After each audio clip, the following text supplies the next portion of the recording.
जय राम जी की। श्री वाल्मीकि रामायण अरण्य कांड 71वां सर्ग। कबंध की आत्मकथा। अपने शरीर का दाह हो जाने पर उसका श्री राम को सीता के अन्वेषण में सहायता देने का आश्वासन। हे महाबाहु श्री राम, पूर्व काल में मेरा रूप महान बल पराक्रम से संपन्न, अचिंत्य तथा तीनों लोकों में विख्यात था। सूर्य, चंद्रमा और इंद्र का शरीर जैसा तेजस्वी है, वैसा ही मेरा भी था। ऐसा होने पर भी मैं उन लोगों को भयभीत करने वाले इस अत्यंत भयंकर राक्षस रूप को धारण करके इधर उधर घूमता और वन में रहने वाले ऋषियों को डराया करता था। अपने इस बर्ताव से एक दिन मैंने स्थूलशिरा नामक महर्षि को कुपित कर दिया। वे नाना प्रकार के जंगली फल मूल आदि का संचय कर रहे थे। उसी समय मैंने उन्हें इस राक्षस रूप से डरा दिया। मुझे ऐसे विकट रूप में देखकर उन्होंने घोर शाप देते हुए कहा, दुरात्मन, आज से सदा के लिए तुम्हारा यही क्रूर और निंदित रूप रह जाए। यह सुनकर मैंने उन कुपित महर्षि से प्रार्थना की, भगवन, इस अभिशाप जनित शाप का अंत होना चाहिए। तब उन्होंने इस प्रकार कहा, जब श्री राम और लक्ष्मण तुम्हारी दोनों भुजाएं काट कर तुम्हें निर्जन वन में जलाएंगे, तब तुम पुनः अपने उसी परम उत्तम सुंदर और शोभा संपन्न रूप को प्राप्त कर लोगे। लक्ष्मण, इस प्रकार तुम मुझे एक दुराचारी दानव समझो। मेरा जो यह ऐसा रूप है, यह सम्रांगण में इंद्र के क्रोध से प्राप्त हुआ है।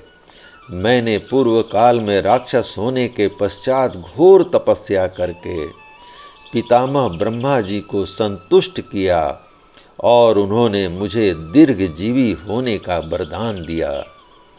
इससे मेरी बुद्धि में यह भ्रम या अहंकार उत्पन्न हो गया कि मुझे तो दीर्घ काल तक बने रहने वाली आयु प्राप्त हुई है, फिर इंद्र मेरा क्या कर लेंगे। ऐसा विचार का आश्रय लेकर एक दिन मैंने युद्ध में देवराज पर आक्रमण किया। उस समय इंद्र ने मुझ पर 100 धारों वाले वज्र का प्रहार किया। उनके छोड़े हुए उस वज्र से मेरी जांघ और मस्तक मेरे ही शरीर में घुस गए। मैंने बहुत प्रार्थना की, इसलिए उन्होंने मुझे यमलोक नहीं पठाया और कहा, पितामह ब्रह्मा जी ने जो तुम्हें दीर्घजीवी होने के लिए वरदान दिया है, वह सत्य हो। तब मैंने कहा, देवराज, आपने अपने वज्र की मार से मेरी जांघें, मस्तक और मुंह सभी तोड़ डाले। अब मैं कैसे आहार ग्रहण करूंगा और निराहार रहकर किस प्रकार सुदीर्घ काल तक जीवित रह सकूंगा। मेरा ऐसा कहने पर इंद्र ने मेरी भुजाएं एक एक योजन लंबी कर दी एवं तत्काल ही मेरे पेट में तीखे दाढ़ों वाला एक मुख बना दिया। इस प्रकार मैं विशाल भुजाओं द्वारा वन में रहने वाले सिंह, चीते, हरिण और बाघ आदि जंतुओं को सब ओर से समेट कर खाया करता था।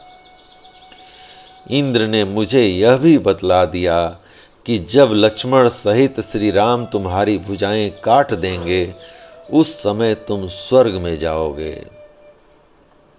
तात, राज शिरोमणे, इस शरीर से इस वन के भीतर मैं जो जो वस्तु देखता हूँ, वह सब ग्रहण कर लेना मुझे ठीक लगता है।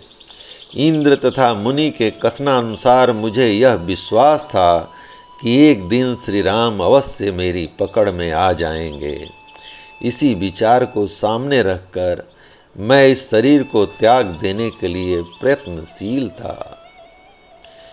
हे रघुनंदन, अवश्य आप श्री राम हैं, आपका कल्याण हो। मैं आपके सिवा दूसरे किसी को नहीं मारा जा सकता। मैं आपके सिवा दूसरे किसी से मारा नहीं जा सकता था। यह बात महर्षि ने ठीक ही कही थी। हे नरश्रेष्ठ, आप दोनों जब अग्नि के द्वारा मेरा दाह संस्कार कर देंगे, उस समय मैं आपकी बौद्धिक सहायता करूंगा। आप दोनों के लिए एक अच्छे मित्र का पता बताऊंगा। उस दानव के ऐसा कहने पर धर्मात्मा श्री रामचंद्र जी ने लक्ष्मण के सामने उससे यह बात कही। कबंध, मेरे यशस्विनी भार्या सीता को रावण हर ले गया है। उस समय मैं अपने भाई लक्ष्मण के साथ सुखपूर्वक जन स्थान के बाहर चला गया था। मैं उस राक्षस का नाम मात्र जानता हूँ, उसकी सकल सूरत से परिचित नहीं हूँ। वह कहाँ रहता है और कैसा उसका प्रभाव है, इस बात से हम लोग सर्वथा अनभिज्ञ हैं। इस समय सीता का शोक हमें बड़ी पीड़ा दे रहा है। हम असहाय होकर इसी तरह सब ओर दौड़ रहे हैं। तुम हमारे ऊपर समुचित करुणा करने के लिए इस विषय में हमारा कुछ उपकार करो। वीर, फिर हम लोग हाथियों द्वारा तोड़े गए सूखे काठ लाकर स्वयं खोदे हुए एक बहुत बड़े गड्ढे में तुम्हारे शरीर को रखकर जला देंगे। अतः तुम हमें सीता का पता बताओ। इस समय वह कहाँ है तथा उसे कौन कहाँ ले गया है? यह ठीक ठीक जानते हो तो सीता का समाचार बताकर हमारा अत्यंत कल्याण करो। श्री रामचंद्र जी के ऐसा कहने पर बातचीत में कुशल उस दानव ने उन प्रवचन पटु श्री रघुनाथ जी जिसे यह परम उत्तम बात कही। श्री राम, इस समय मुझे दिव्य ज्ञान नहीं है, इसलिए मैं मिथिलेश कुमारी के विषय में कुछ भी नहीं जानता। जब मेरे इस शरीर का दाह हो जाएगा, तब मैं अपने पूर्व स्वरूप को प्राप्त होकर किसी ऐसे व्यक्ति का पता बता सकूंगा जो सीता के विषय में आपको कुछ बताएगा तथा जो उस उत्कृष्ट राक्षस को भी जानता होगा। ऐसे पुरुष का आपको मैं परिचय दूंगा। प्रभो, जब तक मेरे इस शरीर का दाह नहीं होगा, तब तक मुझसे यह जानने की शक्ति नहीं आ सकती कि वह महापराक्रमी राक्षस कौन है जिसने आपकी सीता का अपहरण किया है।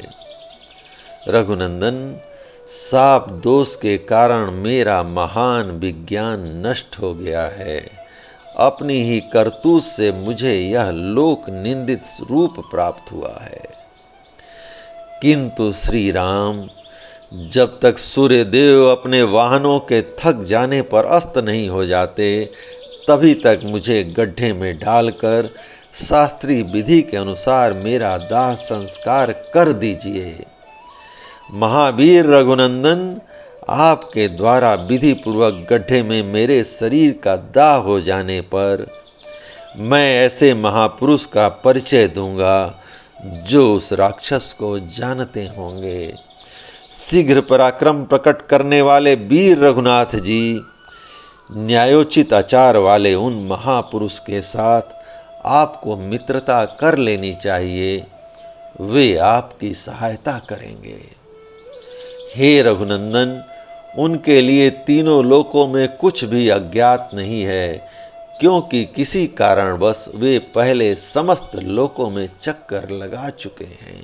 जय राम जी की। इस प्रकार श्री वाल्मीकि निर्मित आर्ष रामायण आदि काव्य के अरण्य कांड का 71वां सर्ग प्रभु श्री राम की कृपा से पूर्ण हुआ। जय राम जी की।